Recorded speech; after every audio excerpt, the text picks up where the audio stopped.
महाराज की जय। पन्ना धाम की जय। सर्व सुंदर साथ की जय। हाँ जी, हमारी चौपाई नंबर है 7, प्रकरण है 30, परिक्रमा ग्रंथ। और फुरमान में ऐसा लिखिया, ओ कैसी मेरे माफक, आवसी मेरी उम्मत में, करने कायम दीन हक, करने कायम दीन हक। कुरान में 16वें पारे सूरे मरियम लिखा है कि वक्त आखिरत में आने वाले आखरुल इमाम मोहम्मद मेहदी साहिब उज़्मा मेरे कथनों के अनुकूल ही बोलेंगे।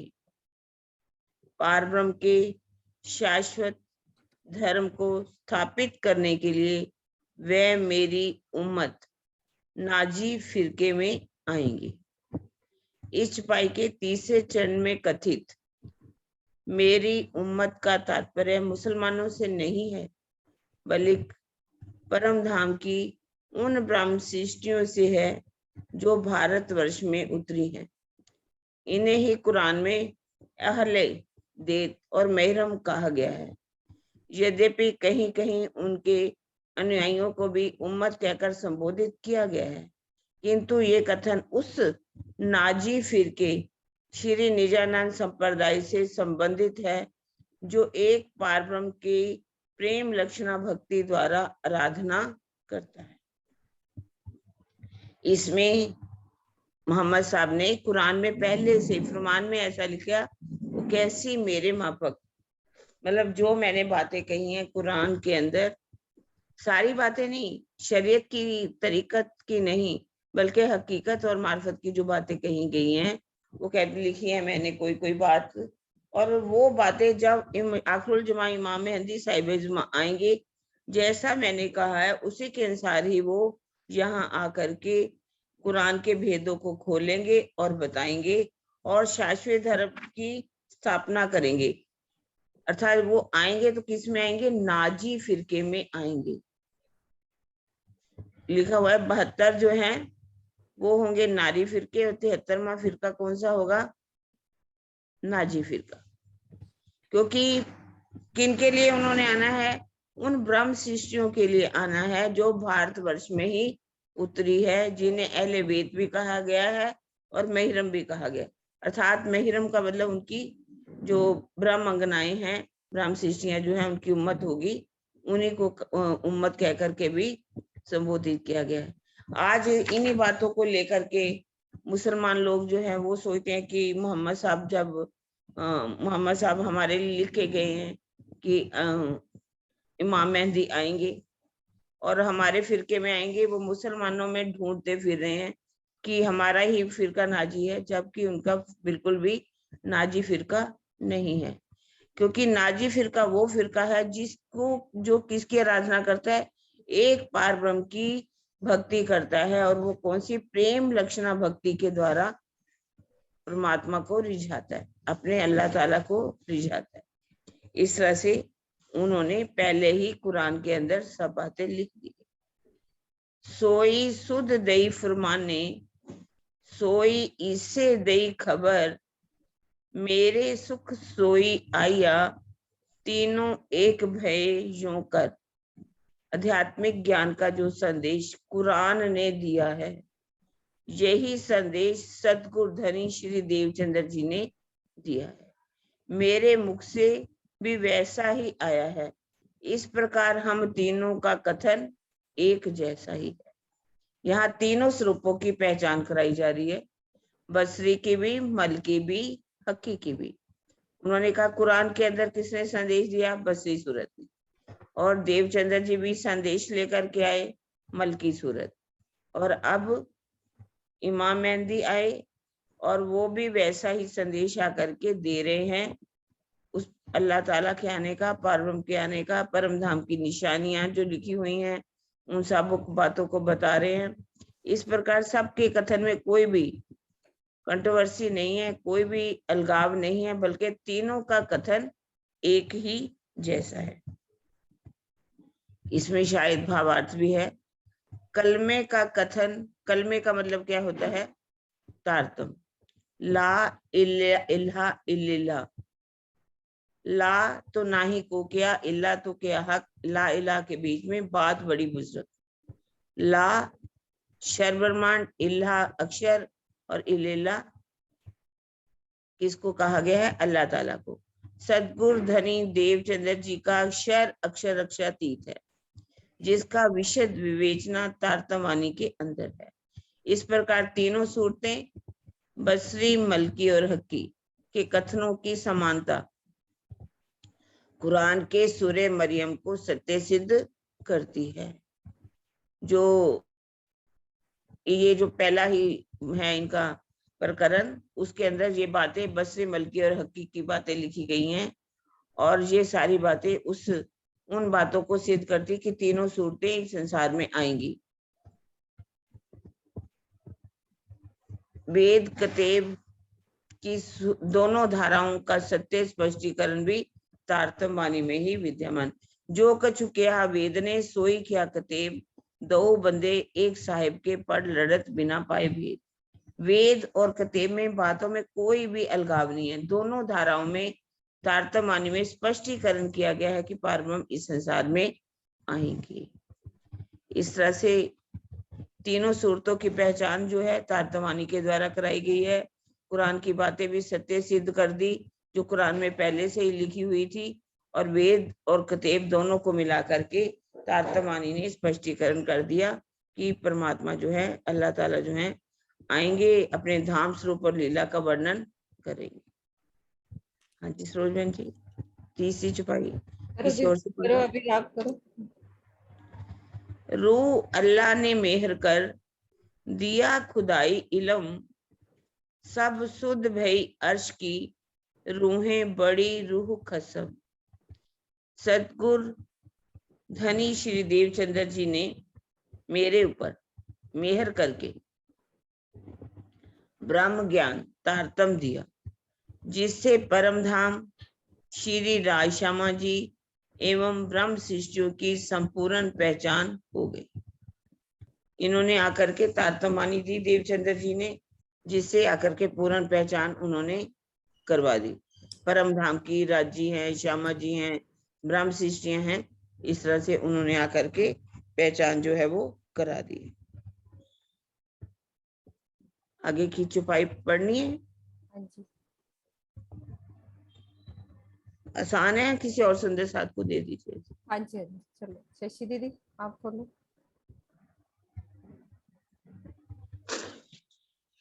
सब काम भय उम्मत के, देखें हक फुरमान, सोई इलम दिया रू अल्लाह, मैं लई नसीहत तीनों पहचान। कुरान के अवलोकन से ब्रह्म सृष्टियों के सभी कार्य पूर्ण हो गए। ऐसा ही ज्ञान सतगुरु श्री देवचंद्र जी ने भी दिया। इस प्रकार तीनों स्वरूपों बसरी, मलकी, हकी की पहचान करा करके उनके सिखापन को ग्रहण किया। भावार्थ कुरान में विभिन्न घटनाओं के माध्यम से सांकेतिक रूप में सतगुरु धनी श्री देवचंद्र जी, श्री प्राणनाथ जी, महाराजा छत्रसाल जी, औरंगजेब तथा सुंदर साथ के प्रसंगों का वर्णन है। इन रहस्य को जानने तथा वेद कतेब के एकीकरण से किसी के मन में कोई भी संशय नहीं रहा। इसे ही सुंदर साथ का सारा कार्य सिद्ध होना कहा गया है। कुरान के विभिन्न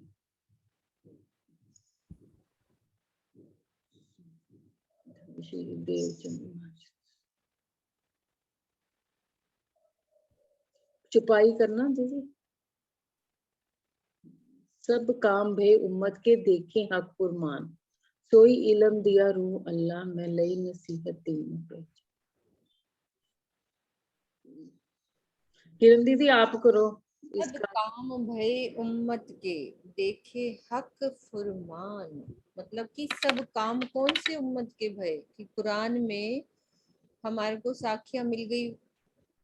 वेद में तो मिल ही रही थी, कुरान कतेब कह दिया ना कि ऐसा ही ज्ञान, मतलब कि जो प्राणनाथ जी ने बोला, श्री देवचंद्र जी ने बोला, और कुरान में हमारे मोहम्मद साहब ने बोला, बसरी मलकी और हक्की की पहचान करके उनके सिखापन को ग्रहण किया। और फिर क्या लिखा है कुरान में, विभिन्न घटनाओं के माध्यम से, वहां घटनाएं बोली हुई है ना कुरान के अंदर, उसमें सतगुरु श्री देवचंद्र जी और श्री प्राणनाथ जी और अब महाराजा छत्रसाल जी और औरंगजेब तथा सभी सुंदर साथ के प्रसंगों का वर्णन है। वो कहानियां है ना कुरान में, किरण दीदी, हैरून और फैरून की। फैरून, हाँ वो वाली, हारून फैरून, जिसमें सारा ये अपने देवचंद्र। कुलजम नदी, नील नदी के बारे में लिखा हुआ है कि जो फैरून है उसकी उम्मत जो है पानी में डूब जाएगी, और जो हैरून की फौज है वो पार कर जाएगी नदी को। मतलब वो उसको ना दूसरे में लिखा हुआ है हाँ जिससे, जी, हाँ, उसको घटाना यही पड़ेगा ना, आना यहीं पर। महाराजा छत्रसाल जी और औरंगजेब पर घटाना पड़ेगा, प्राणनाथ जी के ऊपर घटाना पड़ेगा। मतलब सबके बारे में कुरान में निशानियां लिखी हुई, प्रसंगों का पहले से ही वर्णन लिखा हुआ है। 4 5 छठा दिन जब जाहिर हुए अरश, इसमें मेरो तेरो नाम लिखा हुआ है ना, वाणी के अंदर भी हाँ, देवचंद्र जी का नाम लिखा हुआ है। में आता है ना। ईसा, मूसा, छत्रसाल जी का नाम हैरून और औरंगजेब का नाम फैरून, इनके किस्से सब लिखे हुए हैं, प्रसंगों का वर्णन है। इन रहस्यों को वेद कतेब के एकीकरण से किसी के मन में कोई संशय नहीं रहेगा। मतलब सब और यही प्राणनाथ जी कार्य, को पहचान गए, महाराजा छत्रसाल हाँ, को पहचान गए। जब तक कुरान नहीं मिलता तो कैसे कहते कि ये ही सब है, ये कुरान की वजह से, क्योंकि वेदों से तो हो गया था, कुरान से कोई साक्ष्य नहीं मिल रही थी। तो तफसीरी हुसैनी जब मिली और फिर उसके बाद कुरान के रहस्य खुले तो सब संशय खत्म हो गए। इसीलिए इसे ही सुंदर साथ का सारा कार्य सिद्ध होना कहा गया, तभी कार्य सिद्ध हुआ उनका पूरा। आगे भी है, हक की सूरत का तात्पर्य उस स्वरूप से है, पढ़ो। हक की सूरत का तात्पर्य उस स्वरूप से है जो साक्षात साक्षात पारब्रह्म का स्वरूप हो। जबकि श्री इंद्रावती जी एक आत्मा का नाम है और महामती जी उनकी शोभा का नाम है। इमाम मेहंदी और प्राणनाथ जी समानार्थक शब्द हैं। इस प्रकार जब इस चौपाई में श्री इंद्रावती जी, श्री महामती जी द्वारा हक की सूरत स्थापन लेने की बात कही जाती है तो उचित ही है,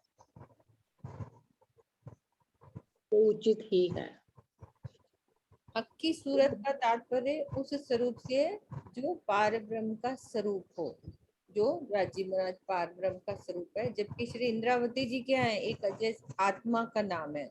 हाँ जी। तो वो उनका वो था ना, जबकि उनके अंदर आत्मा कौन सी थी, इंद्रावती जी।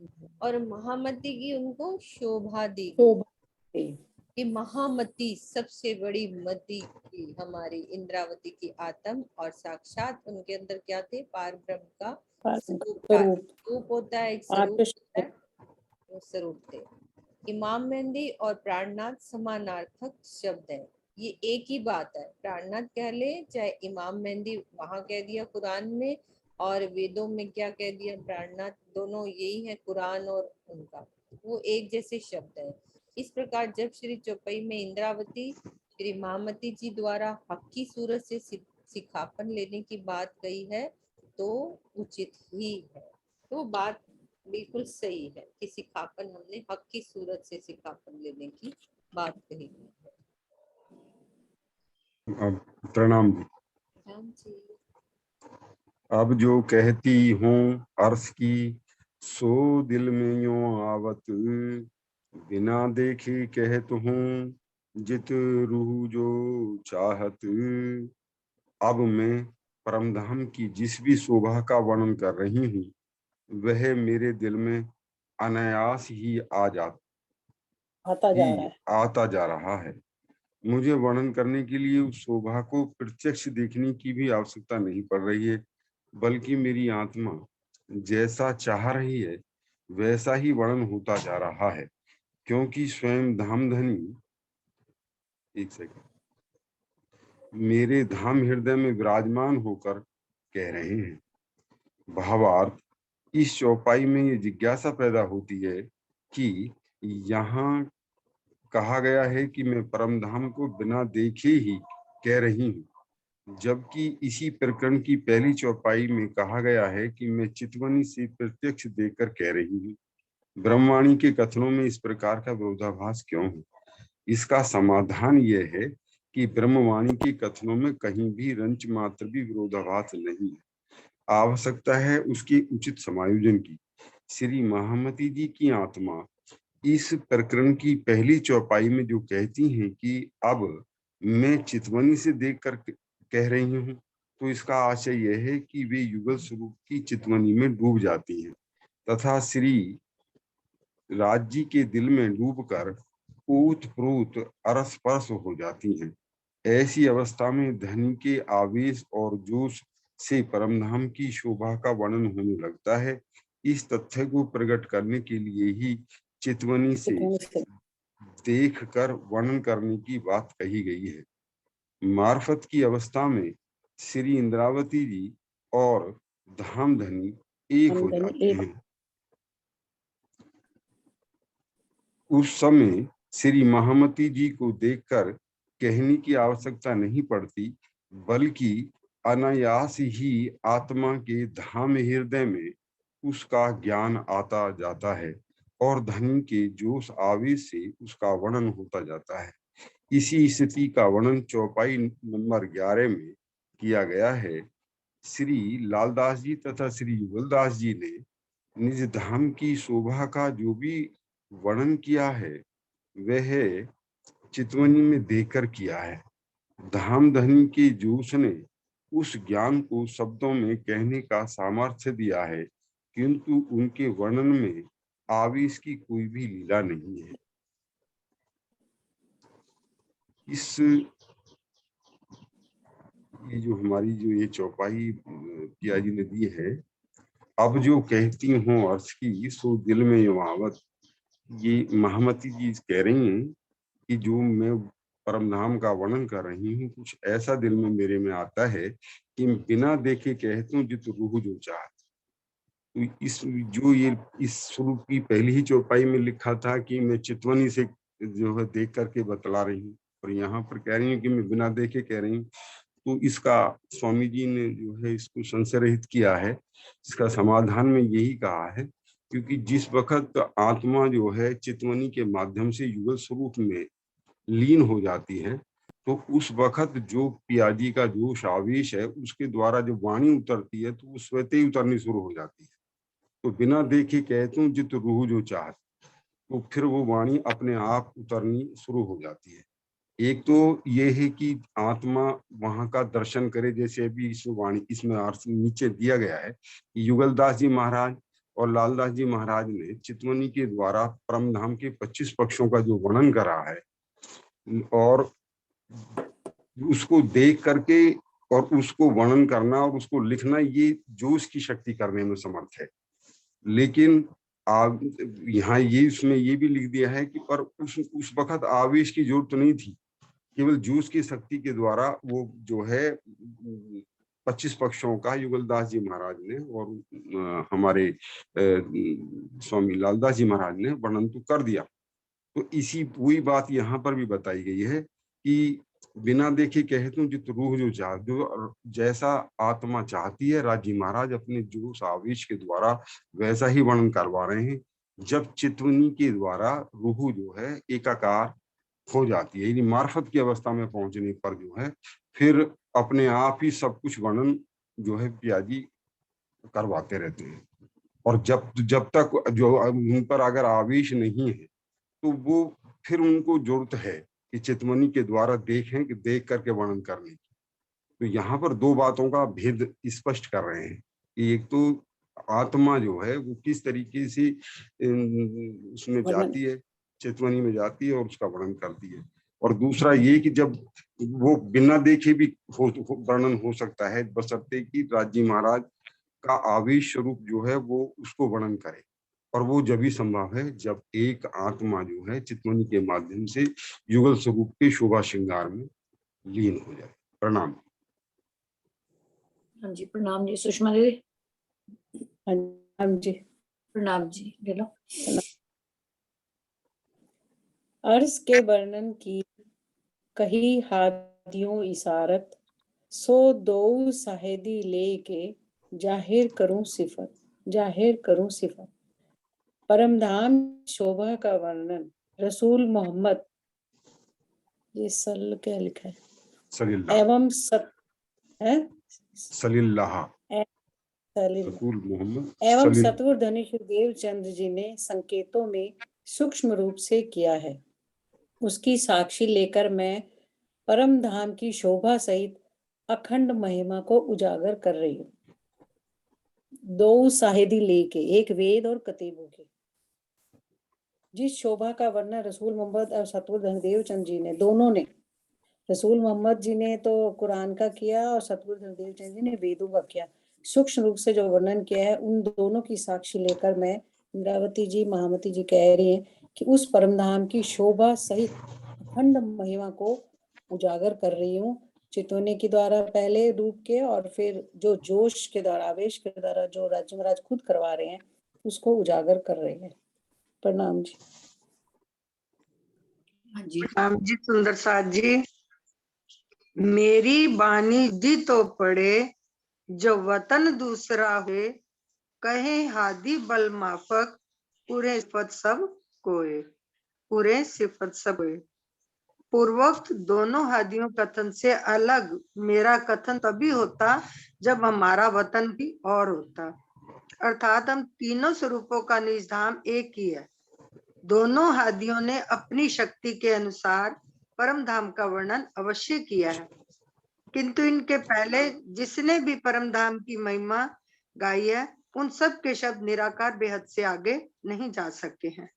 भावार्थ, रास लीला खेले आए बरारब श्याम, बीतक चौपाई में प्रकरण नंबर 2 चौपाई 8 के इस कथन से स्पष्ट है कि मोहम्मद साहब के अंदर अक्षर ब्रह्म की आत्मा थी। इसी प्रकार या में सूरत आई श्यामा जी सार, मत्तु मेहतर अवतार। प्रकाश हिंदुस्तानी में प्रकरण 37 चौपाई 6 से भी यह लक्षित होता है कि मल की सूरत में श्री श्यामा जी की आत्मा थी। इस प्रकार तीनों स्वरूपों की आत्माएं अक्षर ब्रह्म, श्री श्यामा जी एवं श्री इंद्रावती जी परम धाम की हैं, अतः इनके कथनों में कोई भी विरोधाभास नहीं हो सकता। इसमें इन चौपाइयों में पहले प्रेम मल की तीनों का अलग अलग वर्णन हो चुका है, लेकिन फिर भी ये कहते हैं कि भाई उनका वर्णन तो हो गया, और जब हमारा वतन, हम कोई और किसी बात का विरोधाभास होता है ना, हमारा कोई वतन और होता, हमारा वतन तो एक है, अर्थात तीनों स्वरूपों इस धाम तो एक ही है, हमने जाना तो एक जगह है। दोनों हादियों ने अपनी शक्ति के अनुसार परम धाम का वर्णन अवश्य किया, मतलब उन्होंने हमें सिखापन देने के लिए वर्ण तो अलग अलग किया है, लेकिन हमारा धाम तो एक ही है। किंतु इनके पहले जिसने भी परम धाम महिमा गाई है, उन सब के शब्द निराकार बेहद से आगे जा सके। बस विद और कतेब में यही फर्क है कि विद के जो शब्द है वो निराकार से आगे बेहद मंडल में नहीं जा पाए। और रास लीला खेल के बरारब श्याम, इस कथन से यह स्पष्ट होता है कि मोहम्मद साहब के अंदर अक्षर ब्रह्म की आत्मा थी। भाई मोहम्मद साहब जो है उनके अंदर अक्षर ब्रह्म की आत्मा थी, ये वही मतलब जोग माया से आगे वो नहीं जा पाए। इस प्रकार यहाँ में सूरत आई श्री श्यामा जी सार, मत्तु मेहता घर अवतार। इस प्रकरण से यह लक्षित होता है कि मलकित सूरत श्री श्यामा जी की आत्मा थी इसमें, और इस प्रकार तीनों स्वरूपों की आत्माएं अक्षर ब्रह्म, श्री श्यामा जी और इंद्रावती जी तीनों ही परम धाम की आत्मा है, अतः इनके कथन में कोई भी विरोधाभास नहीं है, कोई भी संशय नहीं है। प्रणाम जी सुंदर साथ जी। प्रणाम जी। हाँ जी सुषमा जी, अपना जरा देखना, जरा आवाज ठीक है आपकी? रास लीला खेल के आए बरारब शाम। अभी तक के इन कथनों से स्पष्ट है कि मोहम्मद साहब के अंदर अक्षर ब्रह्म की आत्मा थी। इसका क्या मतलब है कि जब रास खत्म हुई उसके बाद रास के अंदर कौन थे? कृष्ण के अंदर अक्षर की आत्मा थी। उसके बाद फिर क्या आया? बरारब शाम। फिर मोहम्मद साहब के अंदर वही अक्षर की आत्मा आई। तो राजी क्या है? उन राजी के अंदर कौन कौन सी शक्तियां हैं? श्यामा जी की, अक्षर ब्रह्म, और हमारी किरण दीदी इस चौपाई को बहुत अच्छे से करेंगी। अभी अच्छे से हुआ नहीं है इसलिए मेरा अच्छे से सेटिस्फेक्शन नहीं हुआ। ये बात अच्छे से समझ अभी नहीं आई है कि कैसे तीन स्वरूपों ने एक ही बात करी है। किरण दीदी अच्छे से क्लियर करो, चौपाई खाली पढ़नी नहीं है, उसका अच्छे से समझ भी आना चाहिए। वो ये कह रहे हैं कि अक्षर की आत्म जो है, रास में भी कौन थी? अक्षर की आत्म थी। राज्य का आवेश तो था, ऐसा नहीं कि वहां नहीं आवेश था, लेकिन राज्य का आवेश जो अक्षर की आत्म के ऊपर था, और वही अक्षर की आत्म जो है अब यहाँ पर रासलीला खेल के आए प्रारंभ शाह। एक और है, पार जात गोपी ले आया, वृंदावन में रमन किया, ले नीले कपड़े पहन तुर्क अमल किया। ऐसा पठानी अमल क्या? तुर्क पठानी अमल किया। हाँ, क्योंकि अक्षर वही अक्षर की आत्म जिसने अंदर की लीला मांगी थी कि मुझे परम धाम की लीला को देखना है, और रास में उन्हीं को परम धाम वो सारी लीलाओं का वर्णन करके दिखा दिया, सब शोभा का वर्णन करके उनको लीला का सारा स्वरूप का वर्णन करके दिखा दिया कि परम धाम में ऐसी लीला होती, क्योंकि उन्होंने मांगा था। और वही अक्षर की आत्मा अब कहाँ पर आई? अरब में आई। मोहम्मद साहब के अंदर अक्षर की आत्मा आई, वहां पर श्यामा जी नहीं आई। नहीं आई। श्यामा जी भी नहीं आई, सखियां भी नहीं आई, वहां पर सिर्फ अक्षर की आत्मा ही आई। और वह अब कह रहे दूसरी, अब इस यहाँ पर कौन सी आई आत्म? देवचंद्र जी के अंदर श्यामा जी की सूरत आई, है ना। यहाँ में सूरत आई श्यामा जी को साथ, मत्तू मेहता घर अवतार, तीनों सूरतों का वर्णन कर रहे हैं ना। वहां बसरी सूरत आई, और यहाँ पर कौन सी आई? मलकी सूरत आई। मलकी सूरत जो थी देवचंद्र जी के अंदर आई, उन्होंने आकर के लीला की। और तीसरे स्वरूप में कौन थे? अक्षर ब्रह्म भी थे, श्यामा जी भी थी, इंद्रावती जी के इंद्रावती जी।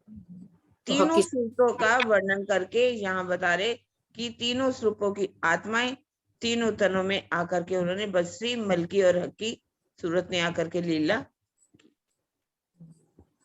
इनमें कोई विरोधाभास नहीं है। ये तीनों सूरतें कहाँ की है? परमधाम की तो है। बस वर्णन वहां का मोहम्मद साहब ने साक्षी उसमें दे दिया ना दीदी, गुज जो कुरान में गुज हुआ, कुरान के अंदर सारी निशानियां सारी निशानियां दे दी। और वही वर्णन उन्होंने देवचंद्र जी ने आकर के किया, परम धाम का वर्णन किया, राजी श्यामा जी का सब बातें करी, आकर के लीलाओं का वर्णन किया, और अच्छी तरह से खुलासा करके हमारे हकी सूरत ने कर दिया। वहां की पूरी धाम स्वरूप लीला का वर्णन कर दिया उन्होंने कुछ निशानियां लिखवाई बसरी सूरत ने, और कुछ उसका वर्णन देवचंद्र जी ने किया करके, श्यामा जी उनके अंदर थी, और आगे पूरा वर्णन कर दिया अपने हकी स्वरूप प्राणा जी। यदि निशानियां नहीं होती तो राजी को कोई मानने, कोई विश्वास ही नहीं आता। निशानियां उनके द्वारा लिखाई गई सबसे पहले। जैसे राष्ट्रपति ने जब आना होता है ना, तो पहले से सारे प्रोग्राम सेट कर दिए जाते हैं। हाँ जी, आप पढ़ो। प्रणाम जी, आवाज आ रही है दीदी? हाँ जी, आ रही है। बेशुमार बुजुर्ग की अर्श की नेक कहूँ अकल माफक, ए रूहानी के जानत हैं जो अपार अर्श है हक, जो अपार अर्श है हक। यद्यपि परम धाम की गरिमा अनंत है, फिर भी मैं अपनी बुद्धि के अनुकूल थोड़ा सा कह पा रही हूँ। धामधनी के अनंत परम धाम के विषय में मात्र ब्रह्म आनाएं ही अच्छी तरह से जानती है। श्री महामती जी कह रही हैं कि परम धाम की गरिमा अनंत है, उसकी कोई सीमा नहीं है। फिर भी मैं थोड़ी सी अपनी बुद्धि के अनुकूल कह पा रही हूँ। धाम धनी के अनंत परम धाम के विषय में उनकी जो ब्रह्म अंगनाएं हैं, आत्माएं हैं, वही अच्छी तरह से जानती हैं, वो दूसरा कोई नहीं जान सकता। प्रणाम जी। आप बिना हेडफोन के बोलो ना तो अच्छी आएगी, आपकी आवाज हाँ, गूंजती है बहुत आपकी ज्यादा। आवाज ठीक नहीं आती। नहीं वो लगाया हुआ है ना दीदी, आप एक बार बिना उतार के कल बोलना, ठीक है? अच्छा जी, प्रणाम जी। प्रणाम जी। ए सुख न आवे जुआ मिने, तो भी कहना अर्श वन सुख। रूहे बैठत उठत सुख सनेसो, कई गिरोह को देत श्रीमुख। परम धाम की अनुपम शोभा का ये सुख शब्दों में वर्णित नहीं हो सकता। फिर भी सुंदर साथ को आनंद देने के लिए परम धाम एवं उसमें स्थित वनों की शोभा और मोहकता का वर्णन करना पड़ रहा है। सदगुरु धनी श्री देवचंद्र जी अति स्नेह पूर्वक बहुत से सुंदर साथ को उठते बैठते अपने, थोड़ा सा ऊपर करना, अपने श्री मुख से ये ज्ञान दिया करते थे।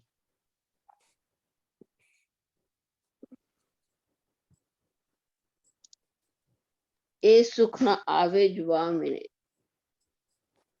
जो परम धाम के जो वर्णन है, वहां के जो सुख है, इस जुबान से कहे नहीं जा सकते।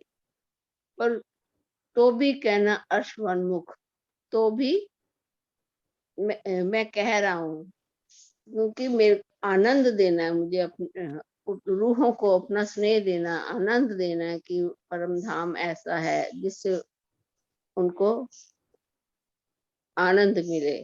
कई गिरोह को दे श्रीमुख, ऊपर करना अर्थ। हाँ जी। सदगुरु धनी श्री देवचंद जी अति स्नेह पूर्वक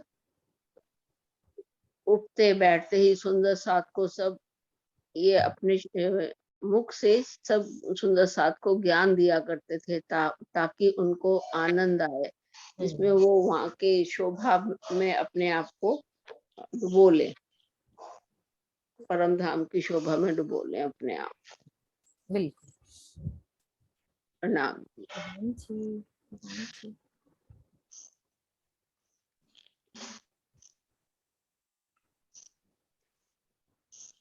जी शारदा दीदी।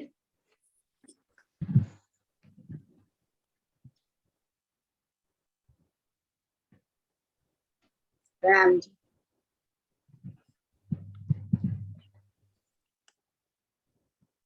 धनी से आगू वर्ष के कहे तीन चबूतरा, दाहिनी तरफ तले तीसरा, हरा दरखत तीन पर। હવે सदगुरु धनी श्री देवचंद्र जी ने मुझसे रंग महल के आगे 3 चबूतरों का वर्णन किया था। मुख्य द्वार के दाएं बाएं दोनों ओर रंग महल की दीवार से लगते हुए 2 चबूतरे तथा तीसरा चबूतरा चांदनी चौक में दाईं और दक्षिण दिशा में स्थित बताया था, जिस पर हरे रंग का अशोक का वृक्ष आया है। धाम धनी શું વર્ણન બતાવ્યું છે ચાંદની ચોકનું સદગુરુ મહારાજે આપણને રંગમોળની પેલી ભૂમિ આગળ 3 ચબૂતરા બતાવ્યા છે આપણને। 3 ચબૂતરાનું ધામ ધણી આપણને વર્ણન કર્યું છે। એમાંથી 2 ચબૂતરા સામે બતાવ્યા આપણને ચાંદની ચોકમાં। જમણી બાજુ કેવું વૃક્ષ છે? લીલું વૃક્ષ, અને ડાબી બાજુ લાલ વૃક્ષ બતાવ્યું છે। હવે આ શોભા આપણે નિહાળવાની છે. તો આ શોભાને આપણે કેવી રીતના નિહાળશું? અંતરદ્રષ્ટિથી, આત્મા આપણી આત્મ દ્રષ્ટિ ખોલીને અહીં આપણને કેવું સુખખંડ અપારે. લીલા શ્રી પરમ ધામ કી आनंद अखंड अपार के शोभा वहाँ की क्या कहूँ, शोभा का जो भंडार. હવે આ લાલ વૃક્ષ ચબૂતરા ઉપર અને લીલા વૃક્ષનું વર્ણન તો આ નશ્વર જગતની મારી આ જીભ વડે કેવી રીતના હું કરી શકું? રાજી મહારાજે કેવું સુખ આપણને પરમધામમાં આપ્યું છે. હવે આત્મદ્રષ્ટિ અંતરદ્રષ્ટિ ખોલીને આપણે એ સુખ લેવાનું છે. प्रणाम जी. बहुत अच्छा उन्होंने बता दिया है. तो जरा सा बता देते हैं कि रंग महल के आगे देवचंद्र जी ने 3 चबूतरों का वर्णन किया था. कौन से 3 चबूतरे बताओ सरोजी दी, बताओ. हाँ जी, 2 चबूतरे तो वो हो गए ना, बड़े चबूतरे. हाँ जी, है ना. और 2 चबूतरे आगे हैं, लेकिन देवचंद्र जी ने 3 कहे हैं. एक चबूतरा इधर दाहिनी तरफ जो जिसके ऊपर हरा वृक्ष है ना. तो फिर अब वो तो शोभा बैठती नहीं ना, तो उन्होंने से फिर देख के तो 4 चबूतरे बताए बाद में. लाल वृक्ष का वर्णन, लाल वृक्ष, हाँ, वर्णन कर दे. ठीक है. हाँ जी ज्योति सिंह. हाँ जी, प्रणाम जी दीदी, प्रणाम जी सुंदर जी.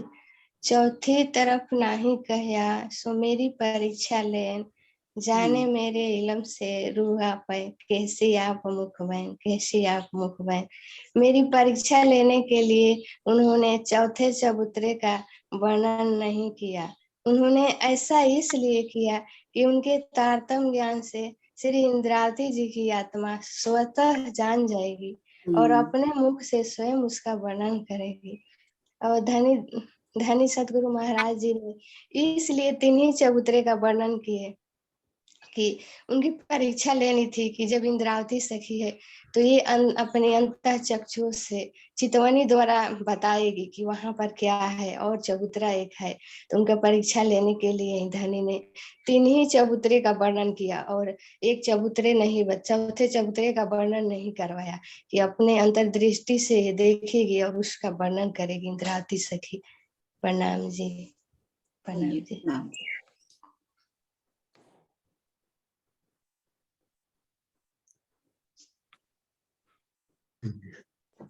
प्रणाम जी. ना तो ए लड़का सो भी जानही, जो कछु कर देखे सहूर, एक तरफ क्यों हो भी आगू अर्श तजल्ला नूर. तो वही जो एक इंद्रावती जी की आत्मा कह रही महामती जी की कि भाई इसलिए श्री देवचंद जी ने नहीं बताया मुझे, श्यामा मरानी की आत्मा ने, कि भाई मेरी परीक्षा लेने के खातिर, जैसा कि ऊपर वाली छुपाई में आया. तो क्योंकि उन्होंने सोचा कि अन्यथा एक नदान बालक भी यदि थोड़ा सा विचार करे तो वह भी जान सकता है कि श्री राज्य के रंग महल के आगे चांदनी चौक में केवल एक तरफ ही चबूतरा क्यों है, उसे तो दोनों तरफ होना चाहिए. यानी कि सुंदर शोभा तभी बनती जब हमारे सामी सामी ऐसे 4 चबूतरे ही बनते. 2 तो हमारे परम धाम के 2 मंदिर के लंबे चौड़े चौक के आसपास आ गए और नीचे चांदनी चौक में सिर्फ एक चबूतरे की शोभा से वो सुंदर शोभा नहीं आती. जैसा श्री देवचंद जी ने बताया कि सिर्फ हरा है और ये अपनी ये ना तो ये लड़का सो भी जाने, जो कछु देखे कर सहूर करेंगे ये तो इन्हें क्यों लगे, तो अपने आप बताएंगे कि एक तरफ क्यों हुई आगू अर्श तजल्ला नूर, कि चांदनी चौक में तो दोनों तरफ ही वृक्ष होना चाहिए. तो तब उन्होंने अपने चितवन से अपने रूह से देखा कि वे दूसरी तरफ लाल रंग के वृक्ष वाला चबूतरा भी है. काफी सुंदर सा हो रहा है. मैं उस वाली चुपई में थोड़ा सा बाद में ऐड कर दूंगा. अभी वो जो हाँ जी जो काफी है ना बसरी मल की हकी वाली बात बाद में कर लूंगा. पहले सुंदर सा. हाँ प्रणाम जी। प्रणाम जी। हाँ जी मंजुला दीदी। प्रणाम जी। प्रणाम जी। खूब देखाई क्यों दे वही चबूतरा एक तरफ, जाने कैसी आपे दूसरा मेरे इलम के सरफ, मेरे इलम के सरफ। रंग महल के आगे चौदनी चौक में केवल एक तरफ ही यदि चबूतरा रहे तो भला अच्छा कैसे दिखाई दे सकता है। उन्होंने यदि यही समझा था कि मैं उनके तारतम्य ज्ञान की शक्ति से स्वयं ही दूसरे चबूतरे का वर्णन कर दूंगी। चौदनी चौक में एक तरफ के चबूतरे की शोभा कैसे अच्छी लगेंगी। उन्होंने समझा था कि अपनी जागृत बुद्धि के ज्ञान की ताकत से मैं दूसरी तरफ के चबूतरों का बयान कर दूंगी। प्रणाम जी। प्रणाम जी। प्रणाम।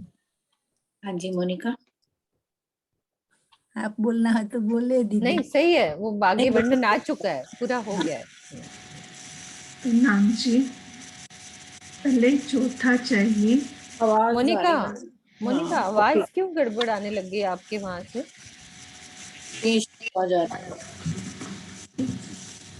कुछ है ना? आप आ जाओ दोबारा, पहले मधु जी ले लेती है, आप आ जाओ। मधु जी पहले आप ले लो। हाँ जी। हाँ जी मधु जी। प्रणाम जी सुंदर साथ जी, प्रेम प्रणाम जी। पहले चौथा चाहिए आगू अर्स द्वार दरखत दो चबूतरे शोभा लेत अपार, शोभा लेत अपार। अक्षरातीत के रंग महल के मुख्य द्वार के आगे चांदनी चौक में चौथा चबूतरा अवश्य होना चाहिए। चांदनी चौक में दोनों चबूतरों के ऊपर अलग अलग वृक्षों के होने से ये अपार शोभा दिखाई देगी। तो महामती जी कह रहे हैं कि मुझे चाहे देवचंद्र जी ने तीन ही चबूतरों का वर्णन किया, लेकिन शोभा के हिसाब से तो 4 ही होने चाहिए वहां पे चबूतरे। तले चौथा चाहिए, मतलब चौथा अवश्य होना चाहिए अर्श द्वार के आगे। हमारे रंग महल की शोभा तभी बनती है जब 4 चबूतरे हो, साम सामी, 2 ऊपर और 2 नीचे। और दरखत 2 चबूतरे शोभा लेता पार। वो कह रहे कि जब शोभा अगर दोनों तरफ होगी तभी दोनों चबूतरे शोभा पार लेंगे और रंग महल की शोभा को और वृद्धि होगी और बहुत सुंदरता और बढ़ जाएगी दोनों तरफ अगर चबूतरे होते हैं। तो रंगमहल में 2 बड़े चबूतरे हैं जो 4x2 के हमें मालूम ही है, ऊपर सीढ़ियों के साथ रखते हुए, और 2 नीचे हरा और लाल वृक्ष, एक का वृक्ष और एक आम का वृक्ष। तो इससे हमारे रंगमहल की शोभा अति सुंदर लगती है जब साम सामने 4 चबूतरे वहां पर विद्यमान है। ये 2 चबूतरे और ये सुंदर शोभा। मोनिका, हाँ पढ़ लो, मोनिका की आवाज अभी अलग आ रही है, पढ़ लो। आगो इन चबूतरों खिलावत जानवर नए नए रूप रंग लावे ही अनेक विध हुनर। चांदनी चौक के इन दोनों चबूतरों के सामने पशु पक्षी अनेक प्रकार की कलाओं से अपने नए नए रूप रंग धारण कर श्रृंगार कर तरह तरह की प्रेम में क्रीड़ाएं करते हैं। सुंदर साथ जी, हम जानते ही हैं कि जब भी हम राज्य श्यामा जी के साथ इन चबूतरों पर आकर बैठते हैं, ऊपर वाले चबूतरों पर नीचे हरे लाल वृक्ष की सुंदर बैठकों में बैठते हैं, तो पशु पक्षी अपना सुंदर श्रृंगार कर सुंदर वस्त्र पहनकर वहां आते हैं और हमें तरह तरह की अपनी कलाओं से रिझाते हैं। कभी गाकर, कभी खेल कर, कभी हंस कर, कभी हमारी नकलें उतार कर, कभी हमारी सखियों की चाल की तरह चलकर। तो वो तरह तरह से हमारे को अपने हुनर से रिझाते हैं। राज जी को, श्यामा जी को, हम सखियों को खूब रिझाते हैं वहाँ के पशु पक्षी।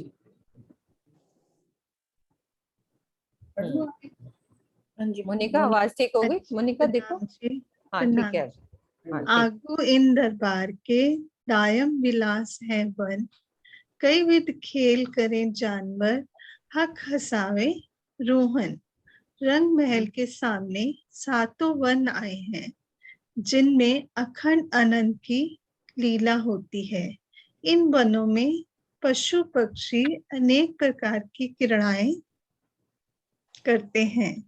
जो हमारे परम धाम चांदनी चौक के सामने 7 वन आए हैं, केल, लिम्बोई, अनार, अमृत, जामुन, नारंगी और वट के उसके वनों में पशु पक्षी अनेक प्रकार की क्रीड़ाएं करके श्री राजश्यामा जी एवं सखियों को हंसाते हैं। अनेक प्रकार की क्रीड़ाएं करते हैं और राजश्यामा जी और हम सब सखियों को वहां पर रिझाते हैं। प्रणाम जी। वर्णन करो 7 वन कौन से आए, बोलो ना केल, थोड़ा सा। हाँ जी। आगू इन दरबार के दायम विलास है वन। इस दरबार चांदनी चौक के सामने जो हमारे वन आए हैं, केल, लिम्बोई, अनार, अमृत, जामुन, नारंगी और वट का वन।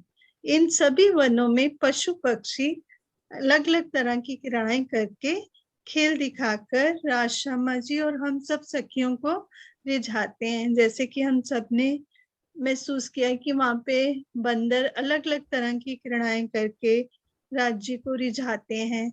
चांदनी चौक में जो लाल हरा वृक्ष है उसके नीचे सब सखियां बैठकर उन सब पशु पक्षियों का नजारा देखती हैं। जैसे लाल और हरे वृक्ष में एक नूर की डोरी बन जाती है और वहां पर बंदर उस रस्सी पर उल्टी खरबाजियां खा के और चल के राज्य श्यामा जी को दिखाते हैं। अनेक तरह के पशु पक्षियों ने आभूषण और वस्त्र पहने होते हैं, ऊपर टोपी लगाई होती है जिससे राज्य श्यामा जी प्रसन्न होते हैं, रिझाते हैं। रिझाते हैं। प्रणाम जी। हम भी रीझ गए, आपकी आवाज साफ आ गई। प्रणाम जी, प्रणाम जी। बबीता दीदी आपने रेस किया हुआ था। हाँ जी। प्रणाम जी सब सुंदर साधु। इन चौक खुली जो चांदनी, आगू बड़े दरबार, उज्जल रेती झलकत, जोत को नाही पार, जोत को नाही पार। रंग महल के मुख्य द्वार के सामने जो खुले आकाश से युक्त चौक आया है उसे चांदनी चौक कहते हैं। चांदनी चौक में मोती के सूक्ष्म कणों की तरह अति उज्जवल रेती झलकार कर रही है, जिसकी ज्योति की कोई सीमा ही नहीं है। इसमें ये चांदनी चौक का वर्णन किया है। ये चांदनी चौक इसके ऊपर छत नहीं है, ये खुले आसमान में आया है। तो ये खुले आकाश में इसको चांदनी चौक कहा गया है। ये रंग महल के मुख्य द्वार के सामने आया है। चांदनी चौक में जो सी इसकी रेती है जो सी वो इतनी उज्जवल है, इतनी चमकदार है। वो तो कोनी है, 2 कोनी है, 4 कोनी है, अलग अलग तरह की है। तो इसकी ज्योति जो सी है, इससे किरणें निकलती है ना, वो इतनी जो सी इसकी सीमा का कोई भी पार नहीं है। और इसका वर्णन किया गया है, चांदनी चौक का वर्णन किया गया है। प्रणाम जी। हाँ जी। सीता सापकोटा।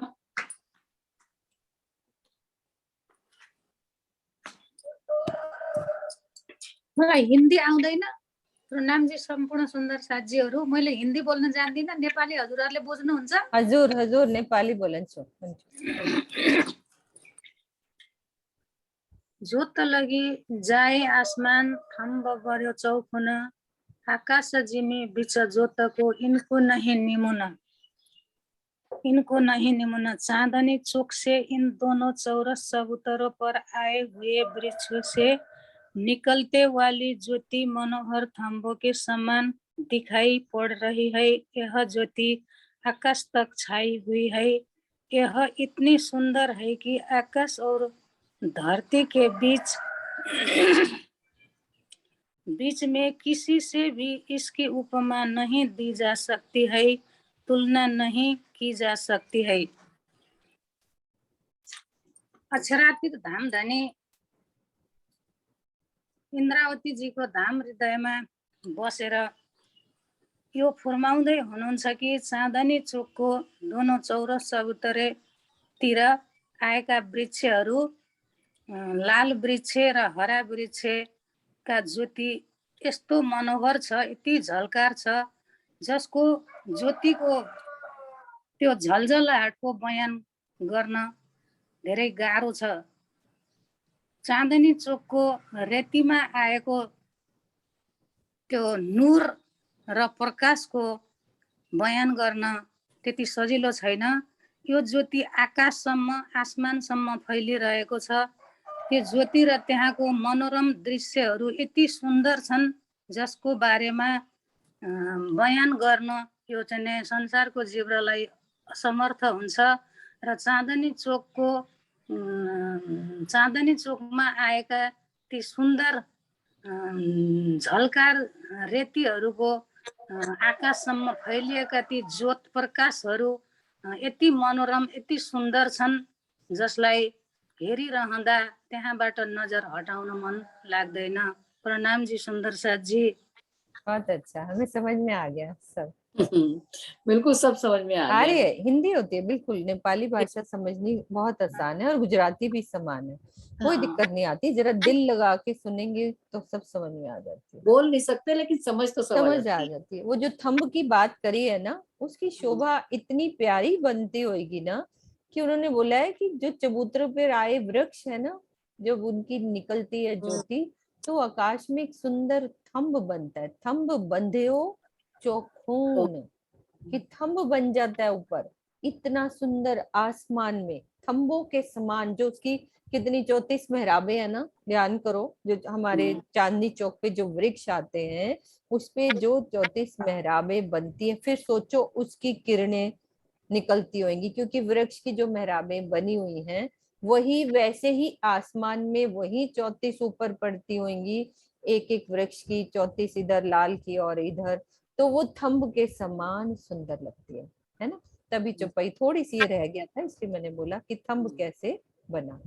ठीक है, एक चौपाई और ले लो सरोज दीदी। सुशीला दीदी ने करा हुआ था हाथ, उन्होंने फिर नीचे कर लिया। आप पढ़ लो, आप पढ़ो। सुशीला दीदी ने रेसेंड करा हुआ था, बेचारे रह जाएंगे फिर। नहीं करा हुआ तो ले लो, हमें क्या दिक्कत। आ गई। हाँ जी दीदी करो अनम्यूट, सुशीला दीदी। और जोत जो बिरख की सो भी बीच आकाश और वन, पार नहीं इन जोत की पर ए रंग और रोशन। यद्यपि चांदनी चौक के सामने और भी वृक्ष आए हैं जिसकी ज्योति आकाश और वनों में छाई हुई है। ये ज्योति भी असीम है, किंतु चबूतरों पर आए हुए लाल और हरे रंग की ज्योति कुछ अलग ही प्रकार की है। हरे लाल वृक्ष की ज्योति तो अलग है ही, 7 वनों की ज्योति भी आई हुई है। तो उन दोनों की ज्योतियों के बारे में इन्होंने बताया कि चांदनी चौक पर जो हरे लाल वृक्ष की ज्योति बिल्कुल 7 वनों की ज्योति से बहुत ही अधिक सुंदर और असीम है। जो दूसरे से उनकी तुलना तो वहां परम धाम में किसी की कर ही नहीं सकते, सब एक जैसे ही हैं, पर इसमें इन्होंने बताया। नहीं वीना दीदी, आप केल की रोशनी कैसी आएगी? केल के वन की रोशनी कौन से कलर की आएगी? पीले रंग की आएगी, है ना। और लिबोई की देखो, अनार की देखो, उसको एक अच्छे सबकी से अलग समझे। अलग रोशनी, सबकी अलग अलग किरणें आ रही हैं, तो कितनी प्यारी लगती होंगी। हाँ कितनी सुंदर लगती है। किंतु उन्होंने कहा ना लाल और हरे रंग की ज्योति कुछ अलग प्रकार की है। वो दोनों की आती होगी ना मिलके, मिलके आती, कुछ अलग प्रकार की। एक मिनट, एक चुपाई और लो क्योंकि अभी पूरा दीदी बोल लो, एक चुपाई लास्ट। चलो एक मैं बोल लेती हूँ। जेता कोई रंग बन में तीन रंग रंग हर हार, इन विद आगू अर्श के बन पहुंचा जोए किनार। 7 वनों में जितने भी रंगों के वृक्ष हैं सबकी अलग अलग पंक्तियां हारें आई हैं। इस प्रकार रंग महल के आगे आए इन वनों की शोभा यमुना जी के किनारे तक चली जाती है। जो 7 वन आए हैं, 7 वनों की ना अलग अलग पंक्तियों के, जैसे केल की अलग, लिबोई की अलग, अनार की अलग, इन सब की अलग अलग पंक्तियां जो हैं वो अलग ही चमकती हैं और ये जमुना जी तक जाती है इनकी। जमुना जी तक कैसे गई बताओ, कैसे जमुना जी के किनारे तक कैसे गई, सोचो जरा। हमने शोभा समझी हुई है, 7 बन तो हमारे वहां खत्म हो जाते हैं, उसके आगे हमारी पुखराजी रोस आती है, वन रोस आती है, पाल आती है, बताओ वो कैसे जमुना जी तक गई। जमुना जी तक कैसे गई, वो सारी छतरियां जाती है ना सबके साथ। क्या बोला आपने? छतरियां मिल जाती है ना सबकी। किसकी मिलेंगी छतरियां, याद करो, कहाँ से कैसे हुआ? इतना सारा नहीं मुझे आता। आएगा थोड़ा सा, आप वर्णन करो। जमुना जी के पास कौन कौन सी रोस है, अभी बोलोगे आप। सबसे पहले कौन सी रोस आती है? जल रोस। फिर उसके बाद क्या आती है? पाल। पाल। 1 मिनट रुको वीना दीदी। उसके बाद पाल आई ना, पाल पे क्या आई है शोभा? पाल पर 2 वृक्षों की शोभा है ना। 2 के 5? 5 वृक्षों की। 5 वृक्षों की है ना। फिर उसके बाद वन रोस, फिर पुखराजी रोस। पुखराजी रोस पे 2 वृक्षों की हारे हैं। अब उन्होंने बोला ना इन वृक्षों की पूरी जमुना जी के किनार तक। अब वो जमुना जी के किनार तक क्यों आई? अब घाट कैसे बने हुए आपको याद है कि केल के आगे, केल वन के आगे केल का घाट, तो फिर अब केल के आगे वही पूरा वन ही हो गया ना। तो वही छतरी जल चबूतरे तक कैसे आगे आगे मिलान करती जाती है ना। तो चौपाई का चरण पूरा तभी होता है ना कि हमें वो समझ में आ जाए कि किनार तक कैसे आई। अब भाई क्लियर हुई कि केल के आगे केल घाट, लिबोई के आगे। कोई बात नहीं, मैं इसीलिए बुलवा रही हूँ कि अब धीरे धीरे वो समझ जाओगे ना शोभा, आपको दिल में बस जाएगी कि वही वाली। मधु भाभी आप क्या बोल रहे हो? हाँ जी ले लो आप। जी मैं वही बताने लगी थी। हाँ बोलो बोलो। घाटों पे हमारे वृक्ष, बड़ो वन के वृक्ष आए हैं जो कि उन्हीं वनों का रूप ले लेते हैं जिसके सामने आते हैं। तो उनकी डालियां जब जल चबूतरे तक छाया करती है तो वो वहां तक मतलब उसका वो आ जाता है, सब शोभा आती है सारी वहां तक लटकती है। तो यही कहा हुआ है कि जमुना जी तक वन जो है चले गए हैं वहां तक, क्योंकि उनकी डालियां जमुना जी के जल चबूतरे तक अपना छतरी मंडल बनाए हुए हैं। और एक शोभा रहेगी और बताओ दीदी, एक कुछ रह गया है ना, मतलब जो पुखराजी रोस पे वृक्ष आए वो मिलान कर लेते हैं ना सब आपस में। हाँ ये भी बता दो छतरी मंडल। सारा मतलब पुखराजी रोस वाले आकर बड़ो वन के साथ मिलान कर लेते हैं और बड़ो वन वाले आगे आकर जल चबूतरे तक चले जाते हैं। तो पूरा एक छतरी मंडल बन जाता है। उधर से 7 वनों के वृक्ष आ रहे हैं, वो भी 2 भौम तीसरी चांदनी के हैं, पुखराजी रोस के भी 2 भौम तीसरी चांदनी के हैं। तो पूरा एक छतरी मंडल बन जाता है जब आपस में मिलान करते हैं सभी वृक्ष। तो बहुत सुंदर शोभा बन जाती है पूरी जमुना जी के चारों तरफ। ऐसे लगता है कि बीच में जमुना जी है और पूरे इधर एक जैसे बन जाता है तालाब टाइप, ये कैसे कहेगी, मतलब 2 तरफ बड़ो वन के वृक्ष, इधर केल पुल और इधर बट पुल, तो बीच में जमुना जी की शोभा आती है अति सुंदर। इस तरह से वो शोभा बनी हुई होगी ना सरोज दीदी, क्लियर है? हाँ जी। चलो चौपाई दोहरा लो। मधु को तो बिल्कुल बहुत ही ज्यादा एकदम से अभी से कोई वर्णन नहीं थोड़ा सा देखो, जब वन पहुंचा जो एक किनार, चरण जब तक समझ में नहीं आएगी कि किनार तक कैसे पहुंचा, क्योंकि वन तो पीछे रह गए है ना। मैं कह रही देखो नेपाली पढ़िए, नेपाली कितने मैसेज आ, कितने खुश हुए जैसे हम हिंदी खुश होते हैं। नहीं उनको भी साथ लेंगे बिल्कुल। हाँ। उनको कहेंगे आएंगे पढ़ेंगे सब सुंदर साथ जैसे समझ में आता है। चौपाई दोहराओ। हाँ जी चौपाई दोहराओ। जेता कोई रंग वन में, तीन रंग रंग हर हार, इन विध आगू अर्श के, बन पहुंचा जोए किनार, बन पहुंचा जोए किनार। बोलो श्री प्राणनाथ प्यारे की जय। बोलो श्री सतगुरु महाराज की जय। बोलो श्री पन्ना धाम की जय। श्री सर्व सुंदर साथ की जय। नाम जी।